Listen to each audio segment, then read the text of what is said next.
bangkit berdiri membaca 1 Samuel 17 ayat 45. Kita baca bersama-sama dengan hitungan yang ketiga. Kita tunggu, kalau Bapak Ibu sudah menemukan ayatnya, kita katakan amin. 1 Samuel 17 ayat 45. 1 Samuel 17 ayat 45. Sudah Bapak Ibu? Amin. Baik, kita baca mulai hitungan yang ketiga. 1, 2, 3. Tetapi Daud berkata kepada orang Filistin itu, engkau datang kepadaku dengan pedang dan tombak dan lembing, tetapi aku datang kepadamu dalam nama Tuhan semesta alam, Allah segala barisan Israel yang engkau tahan itu. Amin. Dan silakan Bapak Ibu duduk. Puji Tuhan. Dan slide berikutnya, dan judul firman Tuhan yang akan sampaikan pada pagi hari ini adalah batu kali melawan kesombongan. Sebuah judul yang menarik, dan Bapak Ibu nanti akan dibuka isinya untuk lebih luas, tidak hanya berdasarkan Alkitab, tetapi berdasarkan sumber-sumber yang lain. Jemaat yang kasih Tuhan, latar belakang kehidupan aktivitas saya di bidang kesehatan hampir 50 tahun tentu berpengaruh di dalam setiap saya menyampaikan firman Tuhan. Sehingga di dalam setiap menyampaikan firman Tuhan, dimanapun saja berada, tentu ada unsur-unsur kesehatan yang ada dalam situ. Unsur-unsur anatomi manusia, unsur-unsur penyakit, dan banyak hal tentang tubuh manusia. Dan Bapak Ibu, seperti yang pernah saya bersaksi, saya dari provider yang sebelah, dan hampir 25 tahun Tuhan memilih saya. Dan saya juga bukan berlatar belakang sekolah Alkitab, sekolah teologi, tetapi hanya kasih anugerah Tuhan yang saya dahulu dari umat kafir, saya bisa melayani di atas mimbar ini, mimbar yang suci. Ini kasih Tuhan yang spektakuler dalam hidup kami. Seminggu yang lalu, selesai ibadah di GPDI Takela, istri saya ini bertanya, apakah kakak mau melayani minggu depan? Oh siap. Di mana? Tapi sebelum istri menjawab, saya langsung minta. Saya minta di pendeta Haniku yang mobilnya kecelakaan. Betul Bapak, ini saya bersaksi. Saya nggak tahu di saat atau GPD anugerah, saya ingat Bapak Haniku. Kenapa Bapak Ibu? Ada alasannya Bapak Ibu. Bukan karena saya mengangkat Bapak, tidak Bapak Ibu. Bapak Ibu jemaat yang dikasih Tuhan, Bapak Ibu Haniku ini bersama istri begitu setia, begitu rendah hati dalam setiap kehadiran beliau, di dalam setiap doa semalam-malam, dan setiap aktivitas di pelayanan kami di ministry Prasetyo Turangan Family. Saya tidak melihat secara langsung, tetapi saya sepintas, saya lihat dari jauh. Itu yang pesan saya yang pertama, sehingga saya pilih beribadah di tempat ini. Haleluya. Dan saya siapkan firman ini sudah hampir 1 minggu tentunya, betul 1 minggu. Tetapi tema ini Bapak Ibu, tema antara perkelahian atau pertempuran antara Daud melawan Goliat, ini sudah saya dalami hampir 5 tahun Bapak Ibu. Itu di dalam visi akademik kedokteran, nanti Bapak Ibu bisa melihat. Dan sudah saya publikasikan di 2 jurnal internasional. Dan karena publikasi itu Bapak Ibu, saya harus berbicara di forum-forum internasional, di Pakistan, di Jepang, dan di Italia, dan di Afrika melalui online. Salah satunya tema ini, luar biasa. Sehingga data yang nanti saya sampaikan Bapak Ibu itu sangat akurat dan sangat dipercaya. Jemaat yang dikasihi Tuhan Yesus Kristus, Alkitab adalah berisi firman-firman yang hidup, dan apabila dilengkapi dengan pendalaman-pendalaman dari ilmu lain, ilmu sejarah, ilmu arkeologi, ilmu kedokteran, dan bahkan pengalaman pribadi bersama Tuhan, maka Alkitab ini sangat-sangat hidup dan memberkati orang yang menikmatinya. Amin. Tepuk tangan Tuhan Yesus.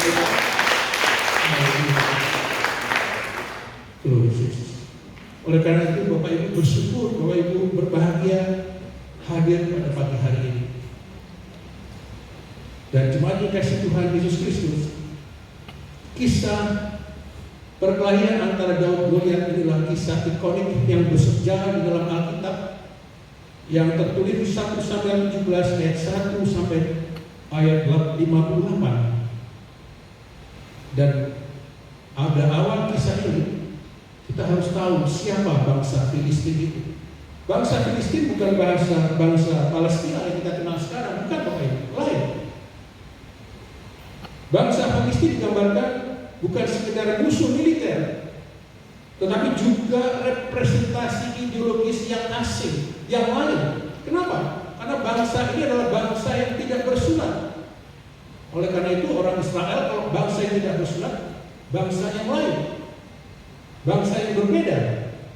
Suatu simbol teologis dan budaya penting dalam setiap narasi Alkitab.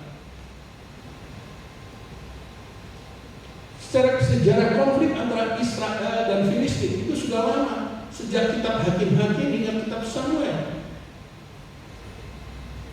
Anehnya Bapak Ibu, mereka itu tinggal berdampingan, berinteraksi juga, berdagang antara Israel dan Filistin.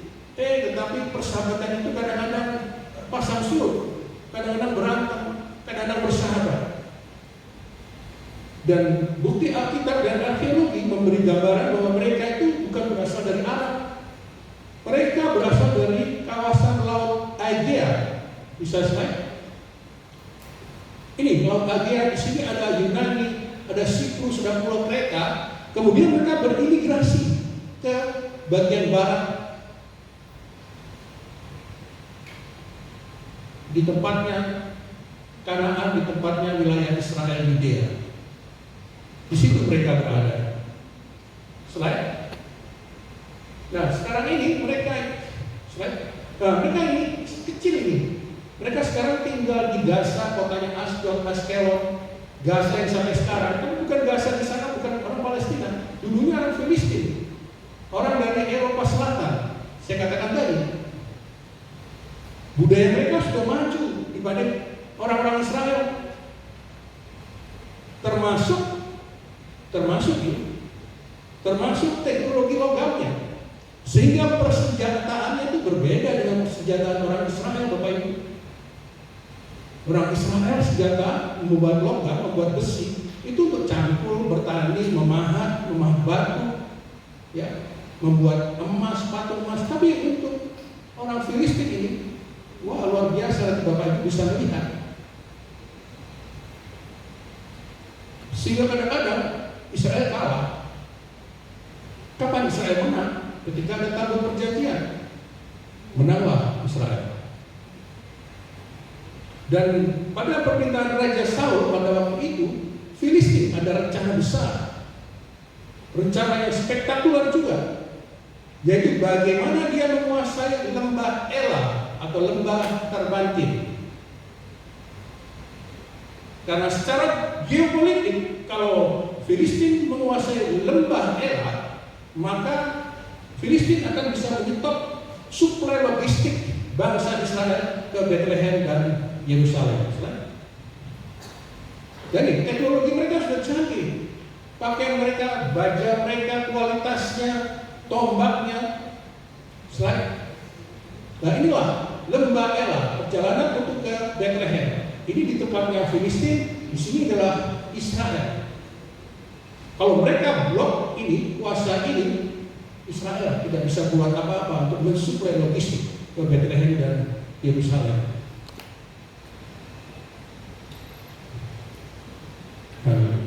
Tuhan punya cara lain. Tuhan punya cara lain untuk Bapak. Sungguh pun peta kekuatan pada waktu itu, Israel adalah anak bawang, Israel inferior. Kenapa Bapak Ibu? Kenapa kita waktu itu supaya tahu bahwa Israel itu tidak ada apa-apanya dengan Filistin selain peralatan perang, baju perangnya? Mereka punya satu jagoan yang disebut Goliat dari Gad.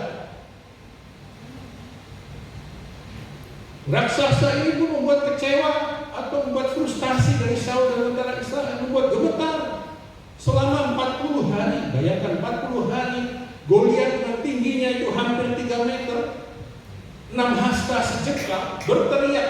Maka seluruh lembah bukit-bukit itu dengar Bapak Ibu, berteriak 40 hari siang dan malam,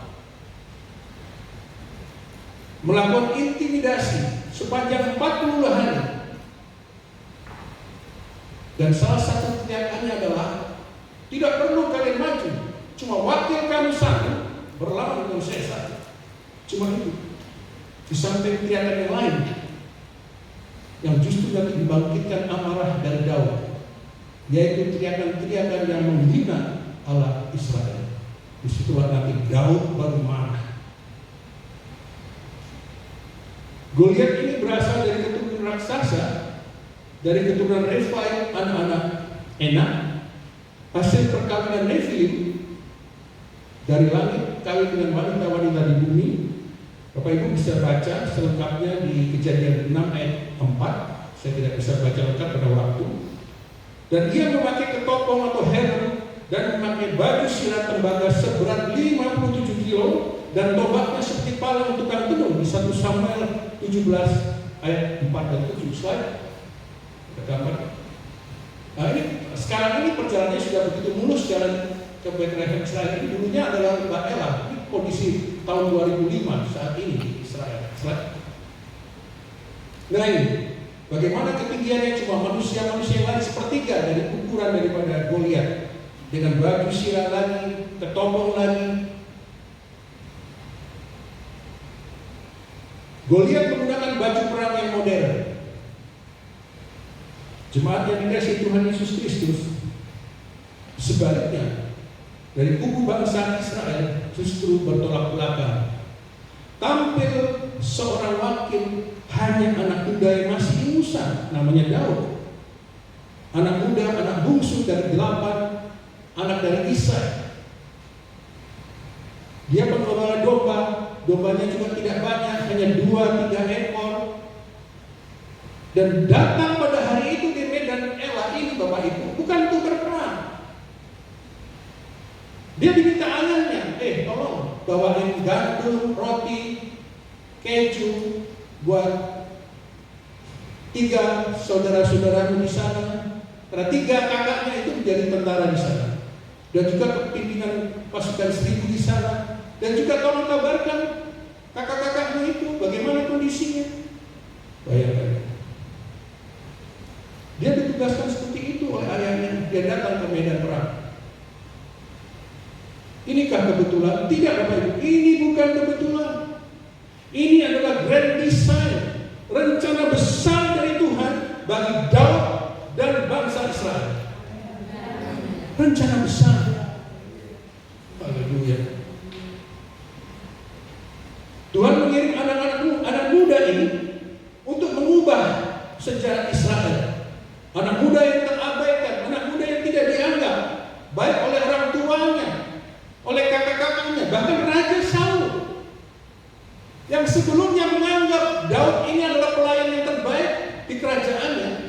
Pada waktu di medan perang, pada waktu dia menghadap untuk melawan Goliat,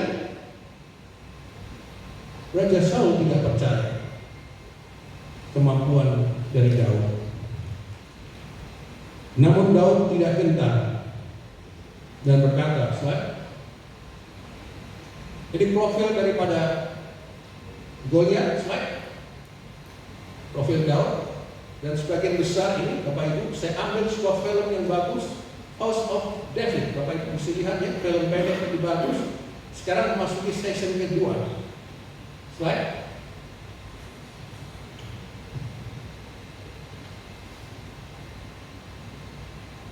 Walaupun tidak diabaikan, walaupun dicuekin, dihina, Daud justru berkata, Tuhan yang telah melepaskan aku dari cakar singa dan cakar beruang, Dia juga akan melepaskan aku dari tangan orang Filistin itu. 1 Samuel 17 ayat 37. Bayangkan. Dia ada percaya diri. Jadi ada iman. Daud lahir dari pengalaman pribadi bersama Tuhan. Hai anak muda di sini, halo. Apakah Anda sudah punya pengalaman pribadi dengan Tuhan? Atau jemaat di sini, apakah Bapak Ibu sudah ada pengalaman pribadi dengan Tuhan? Bapak Ibu sudah tidak perlu jawab. Renungkan nanti pulang dari gereja. Karena ini penting Bapak Ibu. Glory to Jesus. Jemaat yang dikasihi Tuhan Yesus Kristus, untuk menghadapi peperangan yang sesulit ini, dia katakanlah sudah tidak seimbang lagi antara Israel dan Filistin. Tuhan tidak pilih mereka yang ahli berperang, ahli pedang untuk maju berperang. Namun Tuhan justru memilih orang yang berlatar belakang pelayan. Pelayan yang melayani domba-dombanya, pelayan Saul, pelayan bagi kakak-kakaknya. Sebab Tuhan ingin membangun sebuah ministry, the kingdom of God, yang dasarnya adalah pelayanan dan kerendah hati. Glory to Jesus. Haleluya. Sekalipun demikian, banyak orang di sekitar yang meragukan kapasitas dan kurikulum dari Daud. Bapak Ibu tahu sesungguhnya Daud saat itu sudah menjadi staf Raja Daud. Raja Saul. Kalau sekarang di pemerintahan Indonesia sama dia posisinya dengan Mayor Teddy. Tahu ya Bapak Ibu, kalau nggak kenal Mayor Teddy keterlaluan. Dia rank 1 Bapak Ibu, rank 1. Kenapa? Dia pemain kecapi. Tiap hari-hari Daud susah, dia main kecapi dengan menghibur Raja Saul sehingga roh jahat itu keluar. Dan dia membawa senjata-senjata dari raja ini, Raja Saul, armor bearer, istilahnya dalam bahasa Inggris. Senjata, mahkota itu adalah sesuatu kepercayaan yang tinggi. Dan itu kalau diserahkan seseorang dan seseorang itu membawanya, berarti orang itu betul-betul dipercaya. Bahkan staf kerajaan pada waktu diminta untuk mencari yang namanya Daud ini untuk menghibur Saul, staf kerajaan itu sudah memuji Bapak Ibu. Slide. Ini tadi. Slide. Lagi. Maju. Ya. Dia adalah pemain kecapi yang terkenal di tempat itu. Ini menurut staf kepada Raja Saul.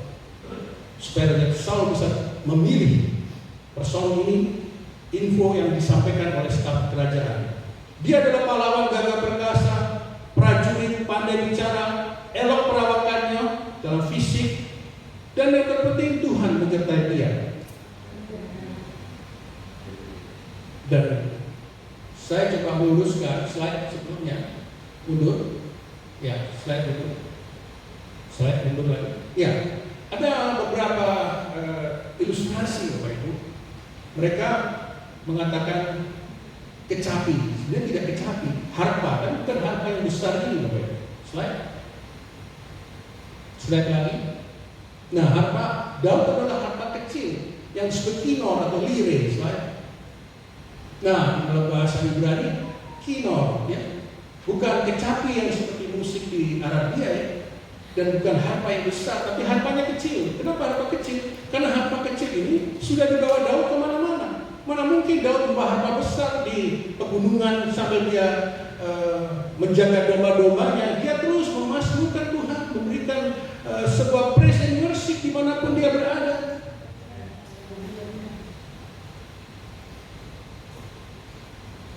Dan kenapa roh jahat dari Saul keluar Bapak Ibu? Tidak mungkin hanya dengar suara harpa saja, karena Daud memiliki banyak mazmur, sehingga saya yakin walaupun tidak tersirat Tetapi dalam buku sejarah Ortodoks Kristen Timur, Daud melakukan praise and worship, sehingga roh Tuhan itu lari, yang jahat itu lari.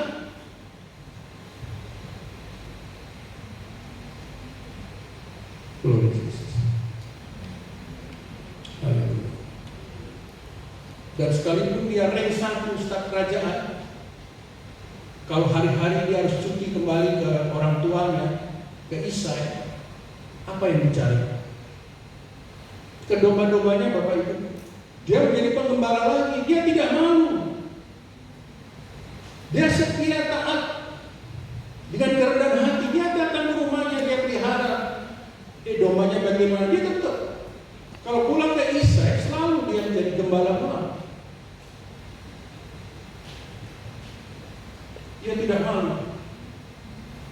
Dan kalau kita renungkan Bapak Ibu, kalau kakaknya itu Elia, Abinadab dan Syama yang menjadi tentara Israel, kepercayaan Raja Saul dibanding dengan Daud, menurut Bapak Ibu pangkatnya lebih besar yang mana?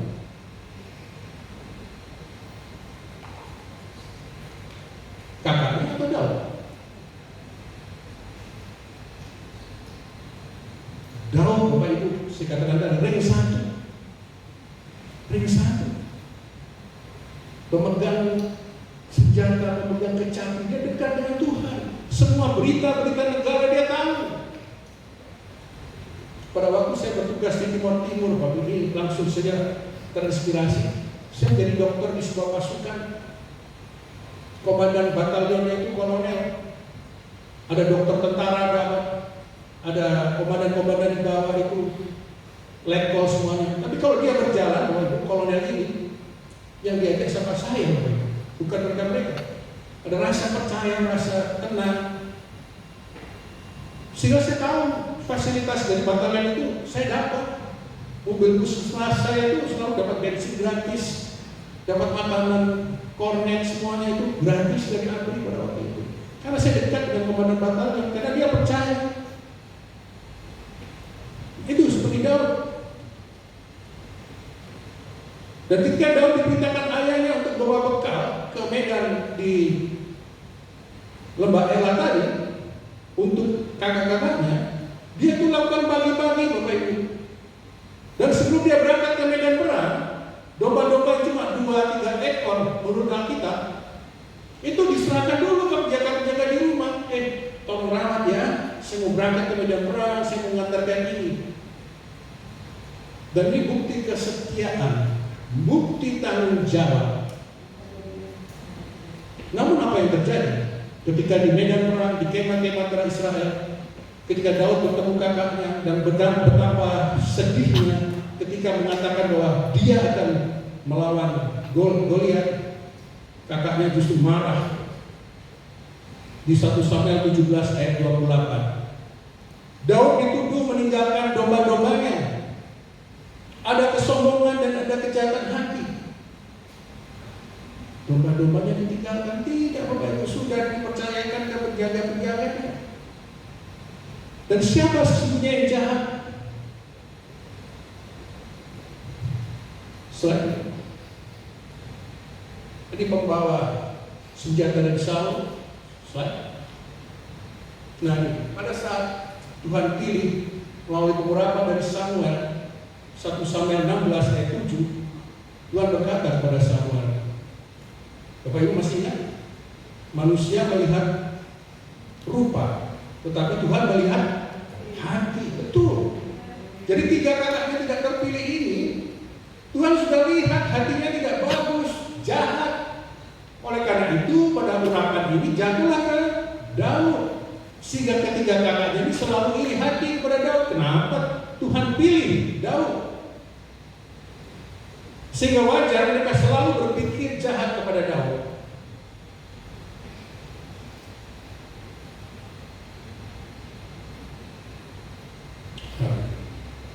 Jemaat yang dikasihi Tuhan Yesus Kristus, ini yang mengingatkan kita semua bagaimana kita seharusnya di dalam melayani Tuhan. harus memiliki kerendahan hati, kualitas praise and worship yang kuat sebagai bukti penyertaan Tuhan. Slide.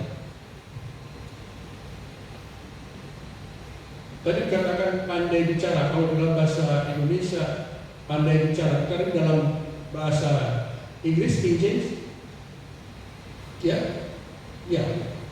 ini adalah prudence in matter, jadi bijaksana, hikmat, bukan hanya bicara saja, keputusannya hikmat. Dia katakan man of war, bayangkan, ini yang bicara adalah staf kerajaan. Kalau Daud belum berperang, mungkin hanya berperang melawan binatang-binatang buas, tapi sudah ada kesaksian dari staf kerajaan seperti itu, a man of war.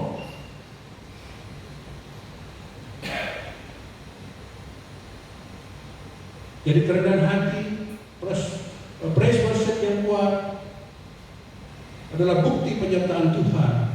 Lord in with us. Sehingga Bapak Ibu bisa bayangkan firman Tuhan jatuh hati kepada Daud, terpesona. Di 1 Samuel 13 ayat 14 di dalam bahasa Inggris mengatakan amen. After my own heart. Jadi salah satu sisi dari hati Tuhan itu diisi untuk kasihnya kepada Daud. Roh pelayanan yang ada dalam hati Daud adalah modal sebagai man of war untuk the kingdom of God. Sebagai prajurit di dalam kerajaan Allah. Itulah perjanjian Daud dengan Tuhan adalah roh pelayanan. Roh pelayanan itu memuji dan menyembah. Dan ini dibuktikan oleh Daud ketika dia menjadi raja yang terkenal, Bapak Ibu. Hampir tiap hari Daud memerintahkan praise and worship-nya itu sejumlah 144 orang. Itu setiap hari harus ada praise and worship, praise and worship. Ini negara, Bapak Ibu, bukan sinagog, bukan di bait suci, tapi di negara, mengelola negara itu tiap hari harus ada praise and worship dengan pasukannya 144 orang. Glory Jesus. Haleluya. Jadi ketika Tuhan menciptakan kita, tujuannya apa sih Bapak Ibu? Tujuannya hanya satu,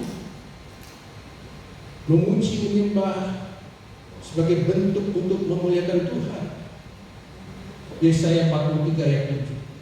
Bukan sebagai dokter, sebagai hamba Tuhan, atau sebagai petani, ASN, nelayan, ibu rumah tangga. Ya, itu betul profesi kita. Tapi tujuan kita adalah sebagai pemuji, penyembah. Tidak ada yang lain. Bukan untuk mamon, bukan untuk jabatan, bukan untuk kesombongan.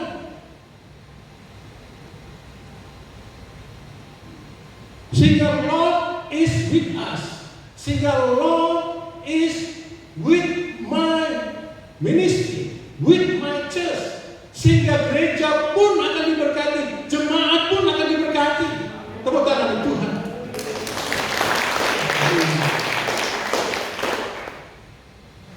Sekali lagi jangan berpikir yang aneh-aneh, apalagi tentang mamon, kekuasaan, kegagahan dalam gereja. Tuhan tidak inginkan itu. Yesus. Ketika Daud mendengar ejekan Goliat terhadap Tuhan Israel, Roh Allah bangkit. Dan ini lucunya Bapak Ibu. Daud ini sudah terbiasa dihina, diejek. Tetapi jangan coba-coba kalau mengejek Allah Israel. Dia akan tersinggung dan marah. Dia mengatakan 1 Samuel 17:26b, siapakah orang Filistin yang tak bersunat ini sampai ia berani mencoba barisan dari Allah yang hidup?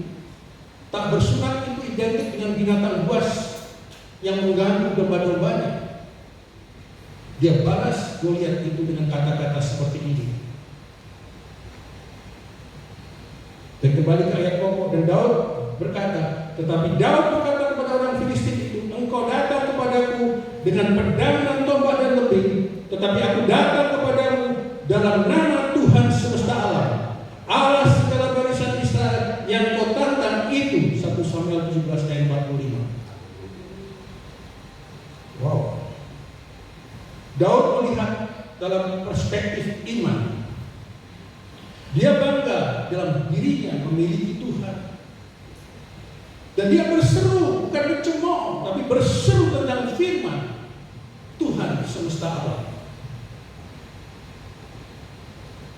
Daud melihat bukan dari sisi ukuran tubuh dan kekuatan senjata dari Goliat yang menakutkan itu, tapi justru dia melihat Goliat adalah manusia yang sombong tanpa perlindungan Allah, sehingga dia yakin dapat mengalahkan Goliat. Dengan kerendahan hati dan kelembuhannya, Daud maju perang dengan kondisi apa adanya. Saul memberikan baju-baju perang, malah kedodoran, malah mengganggu dalam bergerak. Daud tampil hanya sebagai pengembala yang hanya bersenjatakan tongkat, gembala, 5 batu kecil, dan sebuah umban. Daud melawan Goliat mengibaratkan melawan binatang buas yang tak bersunat tadi, yang sering mengancam domba-domba, sehingga seakan-akan Goliat ini tersinggung, merasa dihina. Anjingkah aku, maka engkau mendekati aku dengan tongkat. 1 Samuel 17 ayat 43a. Dipikir anjing, padahal memang begitu penampilannya. Sebagai anak gembala yang masih ingusan, tampilan apa adanya.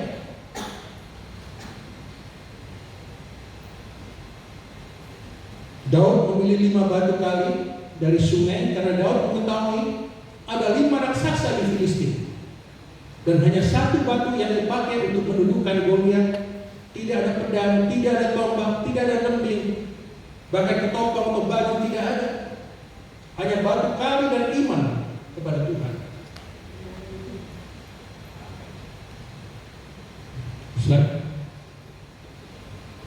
Slide. Dan inilah yang akan kami jelaskan secara akademis nanti. 1 Samuel 17:49. Nanti Bapak Ibu bisa baca, ini saya bacakan di sini.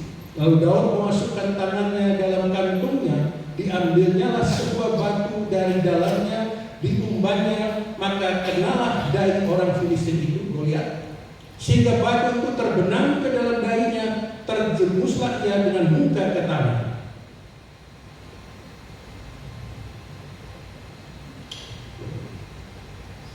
Dalam skenario sejarah dan arkeologis, slide.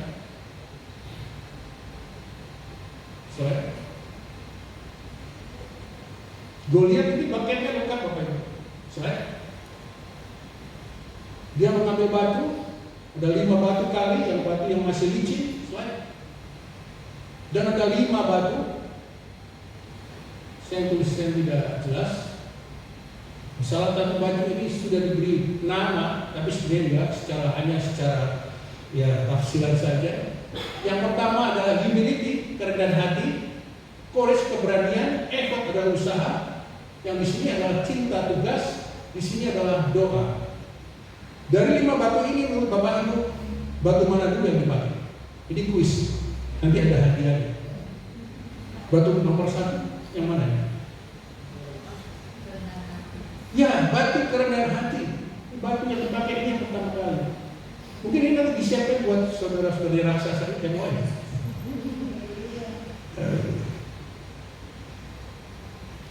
Daud datang mendekati Goliat dengan kemarahannya. Selain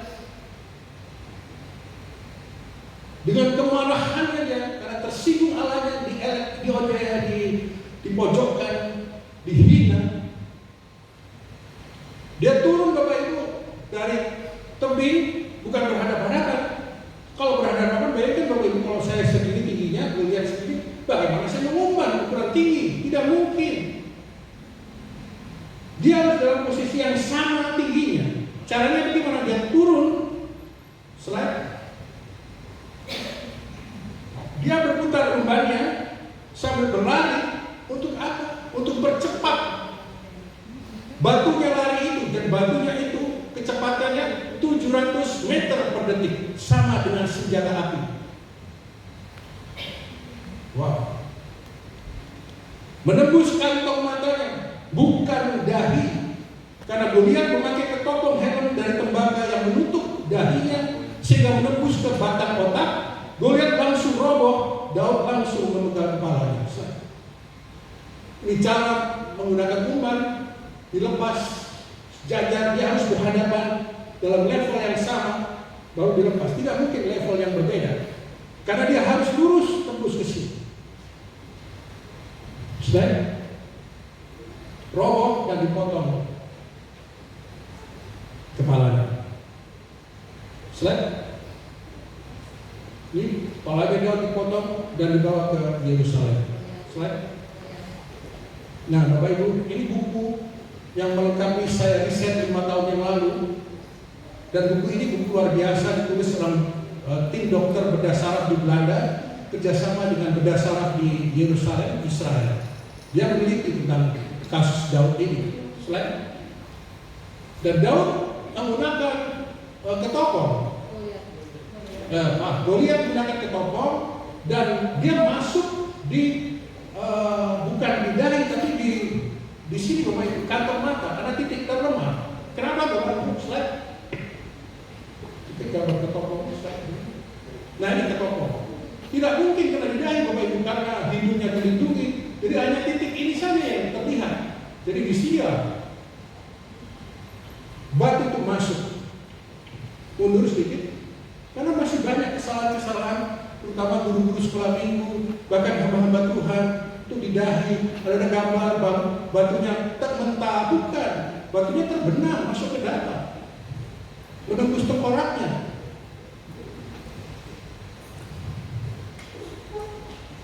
Sekarang saya mau ambil guru saya.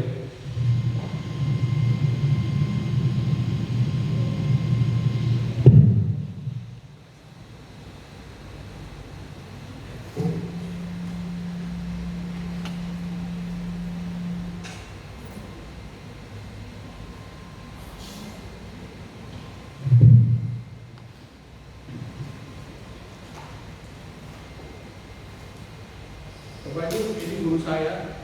Ini guru saya.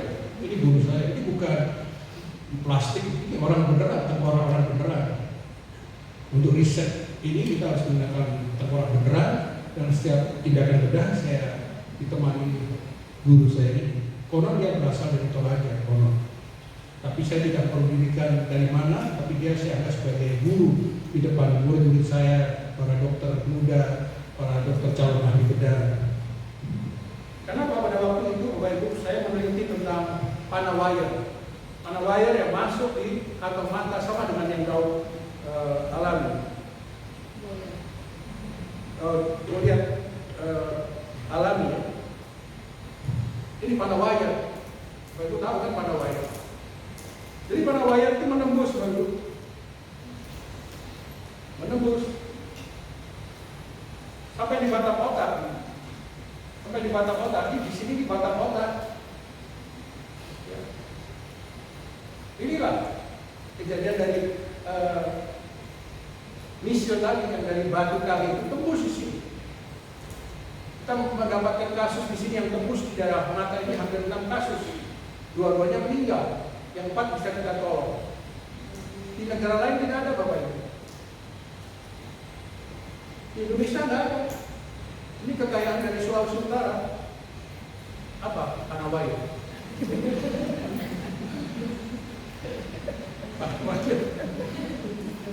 Luar biasa. Nah, itulah saya harus teliti. Dan teliti ini akhirnya saya menemukan buku itu. Akhirnya saya memperdalam firman Tuhan tentang sini aja. Bapak Ibu bisa tetap buka. Bapak sadar. Tidak ada yang sombong, walaupun cantik apapun, kaya apapun, kalau meninggal seperti ini tengkoraknya. Jangan takut, ini sama dengan kita nanti. Ini panah wayar, dan panah wayar ini mengerikan Bapak Ibu. Ini ada gerigi-geriginya. Jadi tidak mungkin kita jabut, maka pembuluh darahnya rusak semuanya. Jadi satu-satunya ini Bapak Gembala, ya saya dorong ke belakang, kita ambil dari belakang, kita buat, kita ambil dari belakang. Kalau enggak kita tarik, nggak bisa. Sebenarnya ini panah wayar ini harusnya untuk binatang, tujuannya kan. Tapi ada gerigi-geriginya. Tidak mungkin kita ambil serta-merta dari depan.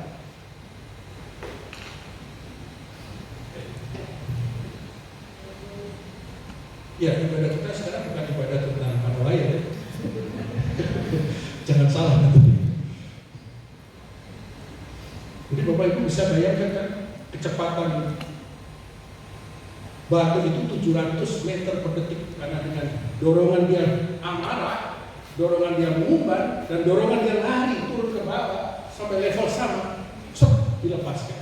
Bukan ketapel, bisa lagi masih pakai mereka ada istilah ketapel. Bukan ketapel, pengumbar. Jadi bukan, kalau di bahasa Inggris namanya sling. Apa? Ali-ali. Bukan ari-ari ya, tak. Cuma dikasih Tuhan, Daud menjadi pahlawan baru bagi bangsa Israel. Jadi ya, ini ya, jangan pindah dulu. Nah ini titik-titik yang tadi gambarnya. Nah, di sini dia masuknya, tembus di sini atau di sini. Saya nggak tahu yang mana wayar ini kok pintar juga ya. Tapi Daud ini Bapak Ibu dengan lari dengan kecepatan begitu, hanya karena Tuhan saja membuat ini batu bisa tepat di sini. Kalau tidak ada kuasa Tuhan, nggak mungkin Bapak Ibu sehebat-hebatnya Daud itu. Karena kalau tidak dia kena sini. Seret mundur, nggak itu tadi. Ya nggak mungkin karena di sini semua dilindungi dengan helm. Ini dari tembaga yang kuat, tidak mungkin batu akan tembus di sini. Tembus di sini Bapak Ibu dengan lari, dengan amarah. Tentu Bapak Ibu bisa melihat kan, kalau kita lomba menembak saja kita harus tenang, berdidik. Ini dengan lari. Oh luar biasa peran Tuhan. Slide. Nah ini buku jurnal yang sudah menampilkan riset saya tahun 2020 di jurnal internasional tentang panah wayar Bapak Ibu. Kalau di sana homemade metal arrow namanya bahasa Inggrisnya. Sehingga orang-orang bule sampai heran. Ada ya begitu, ada. Sampai heran. Kalau nanti ada kongres di Manado, nggak apa-apa ya? Saya nggak bahaya kena panah wayar, nggak apa-apa. Kalau ada kongres, namanya saya suruh menyingkir. Saya menyingkir ke pintu. Bukan begitu. Sampai begitu Bapak Ibu. Dan pada waktu saya cerita tentang tidak menembus di dahi, menembus di kantong mata, mereka juga kaget. Terutama teman-teman kita dari Katolik yang di Roma pada waktu saya pernah presentasi bersama istri di kota Napoli ya. Itu kaget. Bisa ya menembus di kantong mata karena saya pikir dulu di sini. Ya puji Tuhan, ini membuka semua rahasia yang kadang-kadang belum terpecahkan. Slide. Nah inilah presentasi kami di setiap event internasional.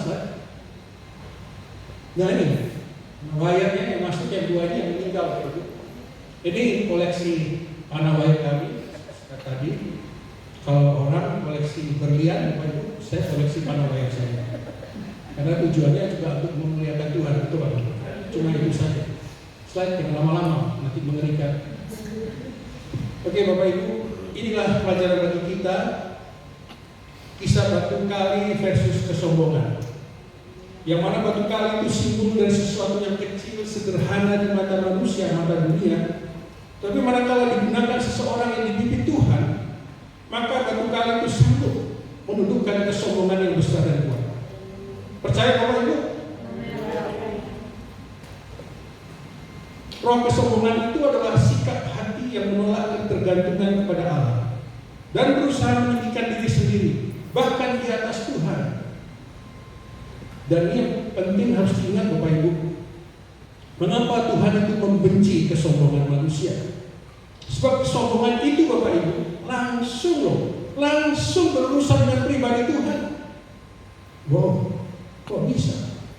Iya, karena Tuhan tidak mau diduakan, ya, dengan ciptaannya oleh siapapun. Tuhan tidak ingin ditandingi oleh yang lain, termasuk Lucifer yang harus menyingkir dari surga. Dan kesombongan ini adalah dosa yang pertama dan terjadinya di tempat yang suci, yaitu di surga. Apalagi di tempat yang tidak suci ini, kesombongan tentu lebih banyak. Kesombongan dalam bahasa Ibrani-nya gaon, atau bahasa Yunani-nya huperemenos, yaitu meninggikan diri sendiri di atas yang lain. Jemaat dikasih Tuhan Yesus Kristus, Goliat adalah lambang atau simbol kesombongan. Tubuhnya besar, pakai baju lengkap. Dia menghina dan menantang pasukan Israel dan menghina Allah Israel dengan mengandalkan kekuatan sendiri bukan Allah, berteriak-teriak melakukan intimidasi. Seperti siapa Bapak Ibu? Yang mengaum-ngaum iblis. Mengaum-ngaum seperti iblis.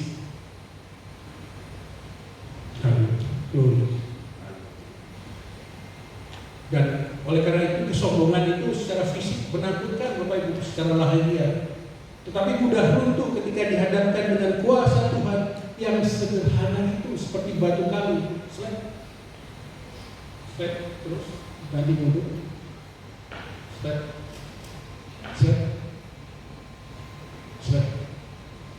mundur, slide tadi. Ya, kesombongan hanya jatuh dengan batu kali, cukup. Selain sama Tuhan bekerja dengan tanah, dengan liur untuk menyembuhkan orang buta, itu tanah tidak ada berguna.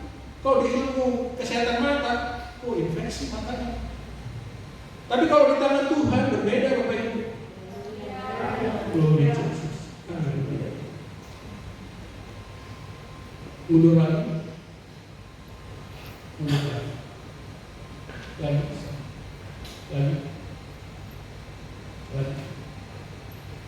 Ada beberapa kesombongan, ya, kesombongan rohani, kesombongan intelektual, kesombongan sosial, kesombongan tersembunyi ada ini.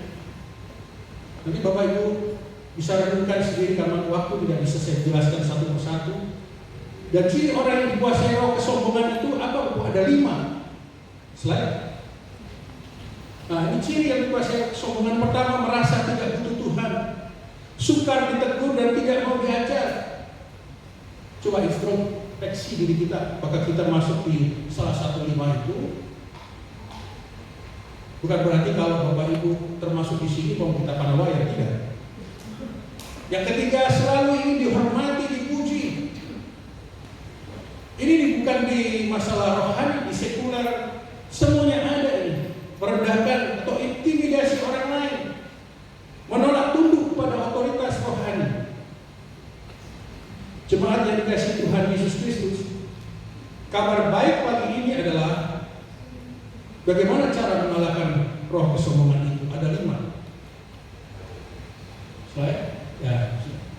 Yang pertama adalah kita harus belajar rendah hati. Rendah hati tidak spontan Bapak Ibu, harus belajar. Belajar dari mana? Belajar dari Kristus.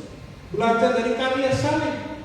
Di Filipi 2, 5-8. Di Filipi 2 ayat 5-8. Di karya salib lah itu. Kalau hari-hari, kalau Bapak Ibu menikmati perjamuan di sini, itu bukan ritual biasa-biasa Bapak Ibu. Itu ritual untuk belajar bagaimana kita melakukan kerendahan hati dalam setiap perjamuan. Bukan rutinitas awal bulan yang membuat repot siapa saja. Tidak, itu adalah bagaimana kita mengenang Tuhan Yesus yang mengajarkan kita rendah hati. Yang kedua adalah hidup dalam ketergantungan kepada Allah. Yohanes 15 ayat 5. Bapak Ibu ingat pokok anggur. Kalau lepas dari pokok anggur, habislah kita. Yang ketiga, biarkan firman Tuhan menjadi cermin. Di Ibrani 4 ayat 12, firman itu seperti pedang bermata 2. Berapa tahun yang lalu kita berkhotbah tentang pedang bermata dua ini. Dia memisahkan kesombongan itu dari tubuh kita, mengkikis. Tanpa kita merenungkan firman, melakukan firman, tidak mungkin Bapak Ibu melepas kesombongan dari tubuh atau dalam jiwa hati Bapak Ibu. Oleh karena itu, renungkan firman, baca firman sepanjang hari. Tuhan Yesus. Yang keempat, miliki hati yang mau diajar dan ditegur.